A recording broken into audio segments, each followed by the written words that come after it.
grouillant, répugnant, rampant, a priori les insectes n'ont pas grand-chose d'appétissant.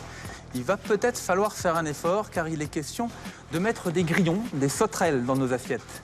Il s'agit de soulager la planète qui aura bientôt du mal à nourrir tout le monde. Regardez.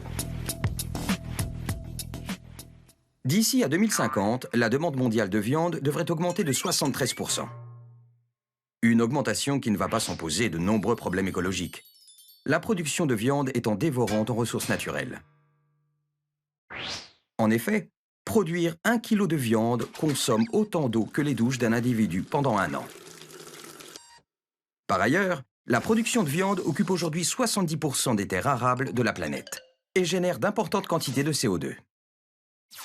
Remplacer la production de viande par celle des insectes permettrait de résoudre en partie ces problèmes.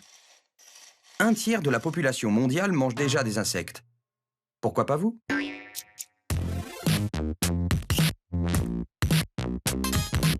L'élevage d'asticots et de grillons a longtemps été l'apanage de quelques laboratoires d'études des insectes. Mais aujourd'hui, il existe des industriels qui en produisent en grande quantité, comme ces vers déshydratés. Et pour eux, il est temps de passer à table.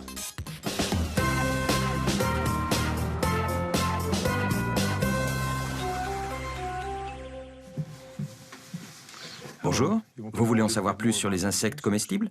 Venez. Chercheur de renommée mondiale, Arnold van Nuys est aussi depuis 20 ans un fervent défenseur de l'entomophagie, la consommation d'insectes pour se nourrir. Bonjour Yost, que fais-tu? Je vais disséquer ce criquet. À l'université de Wageningen, Van Nuys supervise les recherches des thésards afin de connaître au mieux la valeur nutritive des insectes. Si vous prenez les insectes en général, notamment les criquets, ils contiennent une grande quantité de protéines, tout à fait comparable à la viande conventionnelle. Mais ils ont aussi d'autres avantages. Les insectes ont plus d'acides gras insaturés que la viande et contiennent aussi du fer. Dans les pays du Sud, ces qualités nutritives sont bien connues. Aujourd'hui, 4 milliards de personnes consomment des insectes d'espèces très variées. Voici notre élevage d'insectes. Et ici, nous avons les Black Soldier Fly, qui sont utilisés comme aliments pour les animaux. Et là, à droite, nous avons le grillon domestique, qui est comestible et très bon à manger.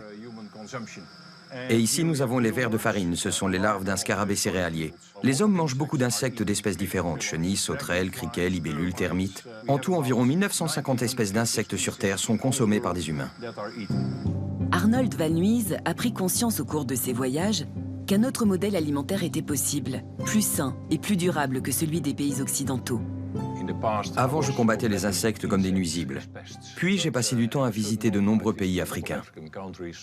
Là-bas, je posais des questions sur les aspects culturels des insectes et la moitié des conversations finissaient autour de manger des insectes. À un moment, j'ai fini par me demander « Et nous, pourquoi n'en mangeons-nous pas ?» Comparé à la viande, les insectes n'ont pas que des avantages nutritifs. Ils consomment aussi moins de ressources naturelles que le bétail et pourraient nous aider à réduire notre impact sur l'environnement. Voici une expérience que nous appelons efficacité de transformation de la nourriture. Nous essayons de calculer quelle proportion de la nourriture consommée est transformée en masse corporelle. Imaginez, pour obtenir 1 kg de masse corporelle chez un bœuf, vous devez lui donner 25 kg de fourrage. Alors que pour 1 kg de criquet, vous n'avez besoin que de 2,1 kg de fourrage. C'est une différence énorme. 70% des terres cultivées sont aujourd'hui consacrées à l'élevage. Selon la FAO, la demande de viande doit quasiment doubler d'ici 2050. Les ressources de la planète ne suffiront pas à satisfaire cette demande. L'élevage d'insectes nécessite 10 à 20 fois moins de ressources pour la même quantité de nourriture. Ce pourrait être une solution pour nourrir l'humanité de demain. Mais pour y parvenir, il faut franchir plusieurs obstacles, à commencer par le tabou alimentaire. Il faut que les gens aiment le goût des insectes. Mais ça, c'est une question d'assaisonnement. Personnellement, je les aime beaucoup. Et la plupart des gens qui ont goûté, y goûtent de nouveau. Pour développer la production d'insectes, il faut les produire à bas coût. Le défi d'avenir, créer de vastes élevages d'insectes, mécanisés et capables de concurrencer l'industrie de la viande. Plusieurs entrepreneurs se sont engagés dans ce marché prometteur. Cédric Auriol a créé près de Toulouse le premier élevage européen destiné exclusivement à l'alimentation humaine.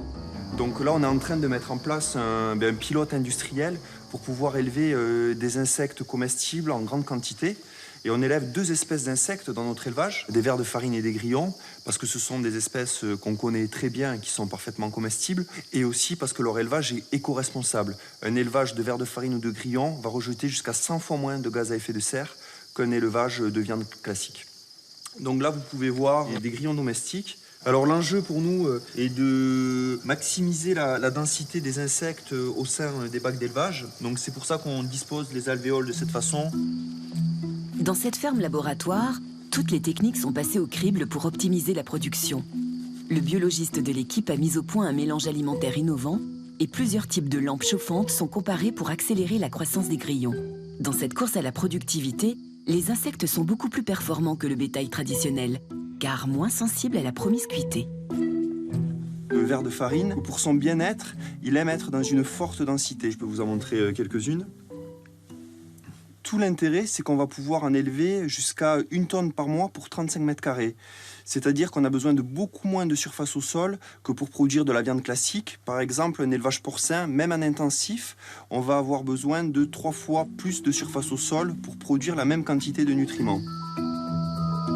Arrivés à maturité, les vers de farine sont tués par ébouillantage, déshydratés, puis transportés vers une usine où ils sont broyés pour obtenir ceci. Et donc après le broyage, on obtient une poudre. Cette poudre, c'est un ingrédient qu'on peut utiliser dans l'industrie agroalimentaire pour fabriquer des biscuits par exemple. Faire manger des insectes aux Européens suppose une véritable révolution des habitudes alimentaires. Pour y parvenir en douceur, Cédric a choisi d'intégrer sa poudre d'insectes à des produits connus du grand public. Oui, très bien. Donc je vous apporte de la poudre de verre de farine pour lancer la prochaine production de biscuits. D'accord. On peut aller, si tu veux voir, il y a une production qui est en cours. Tout risque sanitaire doit être écarté. Ainsi, Cédric nourrit ses insectes avec des produits agricoles bio pour garantir l'absence de pesticides ou d'autres substances toxiques. On est arrivé à s'équilibrer un petit peu par rapport à la farine qui est assez sèche. La poudre d'insectes que vous nous avez fournie est un petit peu plus humide. Et on est arrivé à bien rééquilibrer de façon à avoir la bonne texture du biscuit. Ces biscuits sont commercialisés par Micronutrice avec la mention insectes. Là, on voit bien les biscuits qui sortent. Ça vous dit d'en goûter un? Ah avec plaisir, ouais. Alors, faire attention de ne pas se brûler. Puis on peut, voilà. Donc, cela, c'est oignon et verre de farine. En accroche, je trouve qu'on trouve un peu le goût du verre de farine, qui amène ce petit goût d'arachide torréfié. Voilà. Et après, l'oignon arrive derrière. C'est excellent. Voilà, ça reste un biscuit bien équilibré. Qui, ouais. Je pense que c'est ce qu'on cherchait, qui peut être bon pour le consommateur aguerri ou non aguerri, avec la poudre d'insectes. Pour les consommateurs plus téméraires, ce restaurant mexicain cuisine les vers de Cédric entiers. Question d'habitude, car au Mexique, comme dans de nombreux pays tropicaux, les insectes font partie de l'alimentation traditionnelle. Salut, ça va? Tu vois? Regarde, c'est pas juste à la plancha avec un peu d'ail, de l'huile d'olive, du sel. Et quand il commence à être croustillant, je les sors. Tu vois, ce qui est intéressant, c'est le côté croquant, quoi. Et dans différentes régions du Mexique, il y a le Oaxaca où on mange des vers comme ça, mais on mange beaucoup des grillons. Je t'avais dit qu'on mangeait au Mexique les punaises. Ah ouais, alors ça, les punaises, il y a des sacs énormes en plastique où on te les vend vivantes pour que tu mettes dans ta soupe. Ça serait bien que les Français apprennent à... Les insectes ont de nombreuses vertus, mais leur goût restera le critère décisif d'acceptation ou de rejet par le plus grand nombre. Alors, qu'en pensent les Français, réputés fine bouche?